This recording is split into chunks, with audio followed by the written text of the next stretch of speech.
দাদা একটা টিকিট দেন তো। কোথায় যাবে? মায়াপুর। মায়াপুর? এই নিন, তাড়াতাড়ি যান, এক্ষুনি বাসটা ছেড়ে দেবে। আপনার ব্যাগটা সরান। হ্যাঁ হ্যাঁ নিশ্চয়ই। একটু সরে বসুন। কি সমস্যা আপনার? আমার দিকে এভাবে ভাইরাল করে তাকাচ্ছেন কেন? নিয়ে দেখলে চোখ চোখ ওঠা পড়ে নাকি? টিকিটটা কি? এটা তো এই বাসের টিকিট না। এই বাসের টিকিট না? না, তাহলে? আপনার বাসটা আমাদের বাসের একটু আগে বেরিয়ে গেছে। এই সিটটা ওনার, উনি দুটো সিটে বুক করেছে। সরি, আমি চলে যাচ্ছি। ইটস ওকে, আপনি চাইলে এখানে বসতে পারেন। আপনি যেমনটা ভাবছেন আমি তেমন ছেলে না। কোথায় যাবেন আপনি? মায়াপুর। তাহলে তো ভালোই হলো, একসঙ্গে ট্রাভেল করা যাবে। আমিও ওখানেই যাচ্ছি। মায়াপুরের কোথায় যাচ্ছেন আপনি? জমিদার বাড়ি। বড় সাহেবকে আমি অনেক শ্রদ্ধা করি। আর তাছাড়া আপনি ওই বাড়ির ছেলে, আপনার পাশে বসে আমি যেতে পারি? আপনি ভুল ভাবছেন, আমি ওই বাড়ির ছেলে না। তাহলে আপনি ওই বাড়িতে কি করতে যাচ্ছেন? আমি একজন ইলেকট্রিশিয়ান। জমিদার বাবু বলছিল ওই গ্রামে নাকি কারেন্টের খুব সমস্যা, তাই জমিদার বাড়ি যাচ্ছি। আর আপনি? আমার ওই গ্রামেই বাড়ি।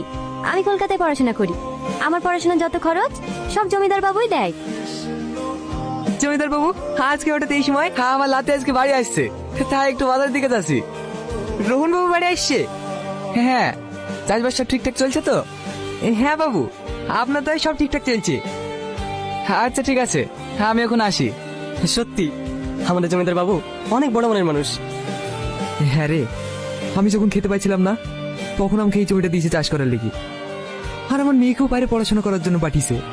জমিদার বাবু যদি আমাদের পাশে না থাকতো তাহলে যে আমাদের কি হতো। কি রে, তোদের রান্না হলো? হ্যাঁ হ্যাঁ খেলাম না, এই তো হয়ে এসছে। একটু চেখে দেখেন তো কেমন হয়েছে। এত ঝাল রোহন খেতে পারে নাকি? একটু পানি দে। বড় মা, আব্বু তোমাকে ডাকছে। তোর আব্বু আবার কি বলছে? জানিনি, আব্বু তোমাকে তাড়াতাড়ি যেতে বললো। ঠিক আছে, তুই যা, আমি আসছি। এই রাকেশ, রোহন কাঁদতে যাস না এখনো?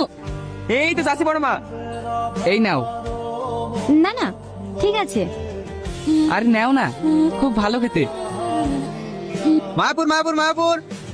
ওই তো জমিদার সাহেবের গাড়ি। আপনাকে নিতে এসেছে নাকি?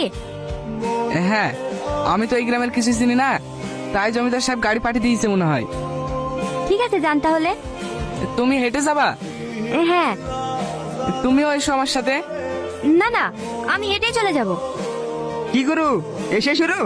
আরে ওসব কিছুই না। দাদু ভাই, আসতে কোনো অসুবিধা হয়নি তো? না দাদু, কোনো অসুবিধা হয়নি।